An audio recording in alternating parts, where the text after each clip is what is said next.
Assalamualaikum warahmatullahi wabarakatuh. Halo semuanya, kami dari kelompok 2 yang beranggotakan Alma Atalia, Anissa Kusuma, Cindy Nilva, Fitria Muhaimin, Galiza Zauzah, Ivanka Ana, Maudia Harti, Miftahur Rahma, Rizkia Nabila, Sahla Naila, Siti Anzartini, dan Cindy Zura.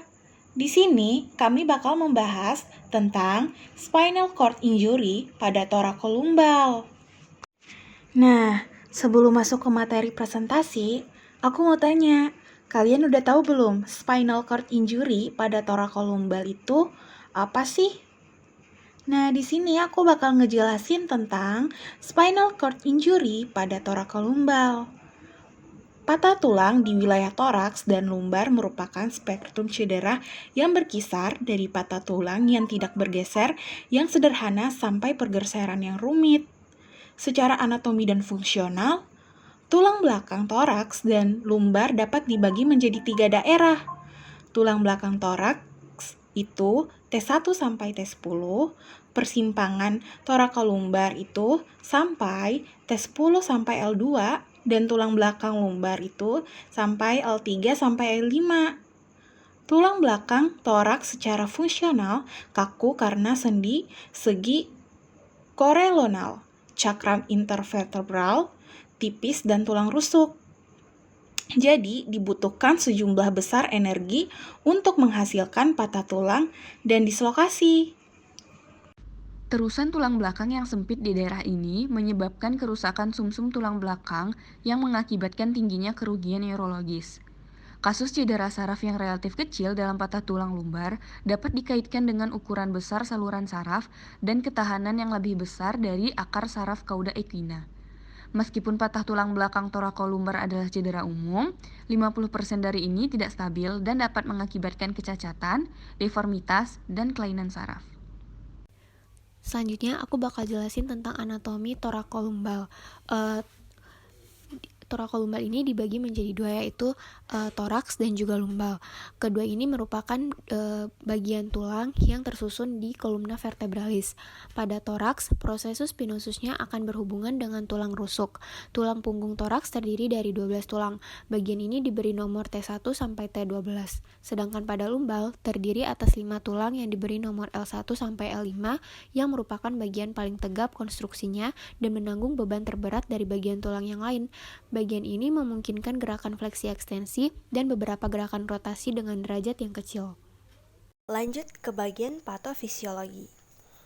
Karena zona transisi tulang belakang memiliki tingkat kelenturan dan derajat gerak yang lebih tinggi, sehingga membuat segmen tersebut lebih rentan terhadap cedera.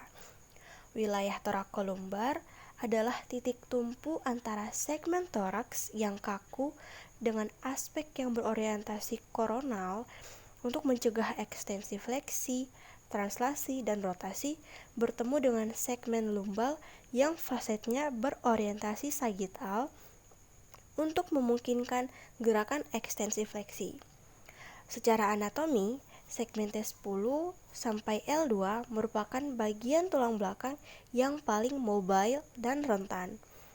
Juga pada titik transisi untuk tulang belakang dada, T11 dan T12, itu tulang rusuk tidak berartikulasi atau bersambungan secara anterior dengan tulang dada. Nah, ini tulang rusuk mengambang. Di persimpangan thoracolumbar, tulang belakang dada kifotik kaku bertemu dengan tulang belakang lumbar lordotik ekor. Nah, lalu selanjutnya, energi kinetik yang dibawa ke wilayah ini dapat membuatnya rentan terhadap patologi penyakit degeneratif dan juga cedera traumatis dalam mekanisme energi yang lebih tinggi. Energi yang ditransfer dari suatu benturan pada tingkat anatomis tulang belakang dapat terakumulasi dan menghasilkan tekanan di sambungan thoracolumbar. Nah, banyak perubahan biokimia terjadi akibat dampaknya termasuk iskemia, radikal bebas, vasokonstriksi, masuknya ion kalsium intraseluler, peroksidasi lipid, dan juga eksitoksin. Nah, selanjutnya ada epidemiologi. 65% dari patah tulang dada terjadi akibat trauma kendaraan bermotor atau jatuh dari ketinggian, dengan sisanya disebabkan oleh partisipasi atletik dan serangan. Kebanyakan patah tulang dada dan pinggang yang terisolasi berkaitan dengan osteoporosis dan mengakibatkan trauma minimal atau tanpa trauma. Nah, trauma torakolumbar sering terjadi pada pasien pria berusia antara 30 sampai 39 tahun. Dengan 90% patah tulang belakang terjadi di tulang belakang torakolumbar.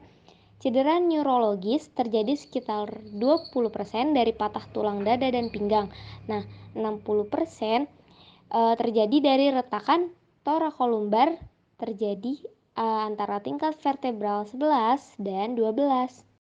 Fraktur torakolumbar umumnya terkait dengan cedera lain seperti patah tulang rusuk, pneumohemothorax, jarang cedera pada pembuluh darah besar, hemoperikardium, dan ruptur diafragma.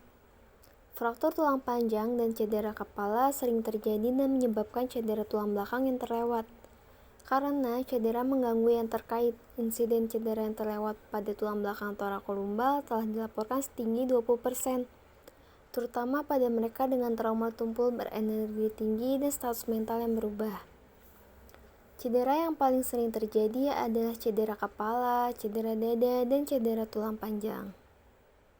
Selanjutnya, jenis-jenis lesi dan akibatnya. Apabila terjadi lesi di T1-T6, maka kemampuan motorik dan sensorik di bawah dada tengah akan menghilang.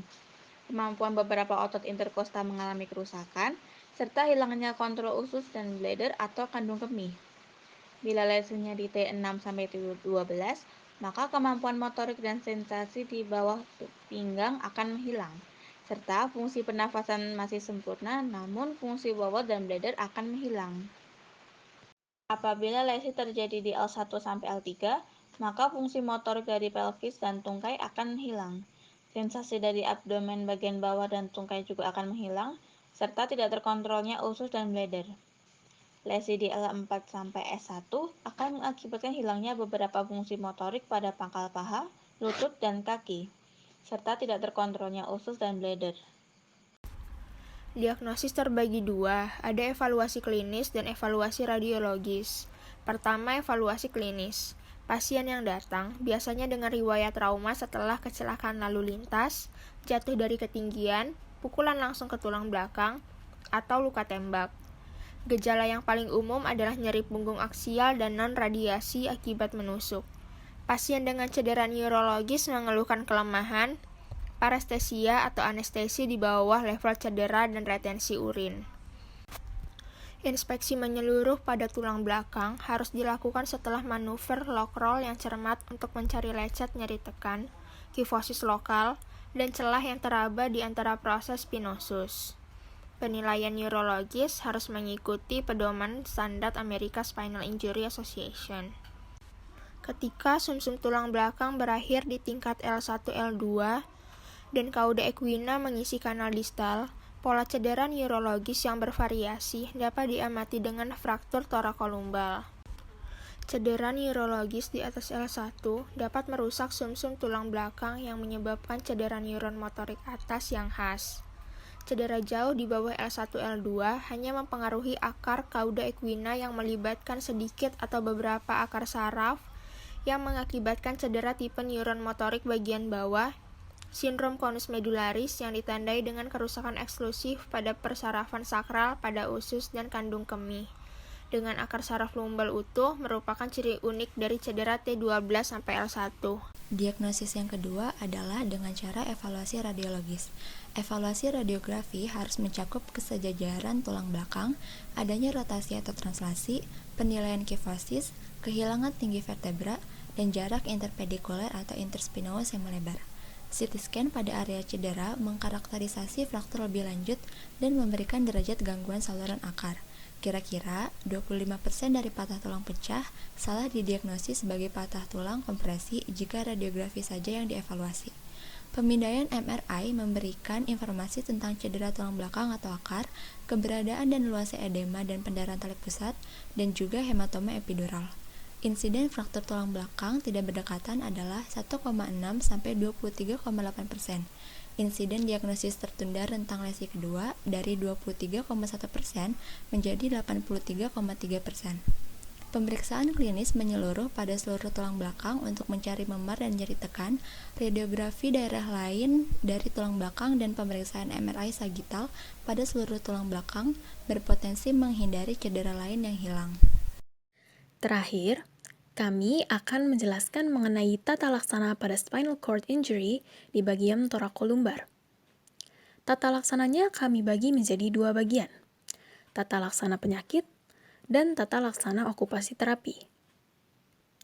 Tata laksana penyakit itu sendiri terbagi menjadi 3 jenis, tata laksana medis, tata laksana non-operatif, dan tata laksana operatif. Dalam tata laksana medis, diperlukan imobilisasi dan lock roll untuk mencegah pembengkakan akibat tekanan selama proses resusitasi maupun perawatan-perawatan selanjutnya. Untuk mencegah cedera lebih lanjut, diperlukan juga stabilisasi pada bagian sendi yang mengalami cedera dan cenderung tidak stabil. Diperlukan juga agen farmakologis seperti steroid, ganglioside, dan naloxone untuk mengurangi resiko cedera sekunder. Tata laksana non-operatif dapat berupa ortosis torakolumbar dan gips atau brace hiperekstensi yang biasa digunakan untuk menangani kasus-kasus kompresi sederhana atau fraktur burst stabil tanpa komplikasi neurologis. Tata laksana operatif bersifat menguntungkan sebab dapat menghindari pemakaian ortosis, cedera kulit, dan obesitas. Mobilisasi pasien juga cenderung lebih cepat, rehabilitasi dapat dimulai lebih awal, serta pemulihan sagittal alignment cenderung lebih baik. Surgical decompression dari kompresi fragmen tulang belakang juga dapat memberikan ruang yang lebih baik untuk pemulihan fungsi neurologis. Selanjutnya ada tata laksana okupasi terapi. Nah, hal yang dapat dilakukan oleh okupasi terapi yaitu yang pertama ada membuat alat bantu seperti assistive devices untuk membantu meningkatkan kemandirian pasien dalam area mobility seperti menggunakan wheelchair, brace, and standing frame. Lalu meminta pasien supaya posisi duduknya tepat gitu dan tidak terlalu lama duduk tanpa adanya perubahan posisi. Yang selanjutnya ada modifikasi aktivitas, misalnya menghindari aktivitas mengangkat beban yang berat yang bisa membuat tekanan pada spinal menjadi meningkat. Jika memungkinkan, minta bantuan kepada orang lain. Sekian presentasi dari kelompok kami, semoga bermanfaat. Kurang lebihnya mohon maaf. Terima kasih.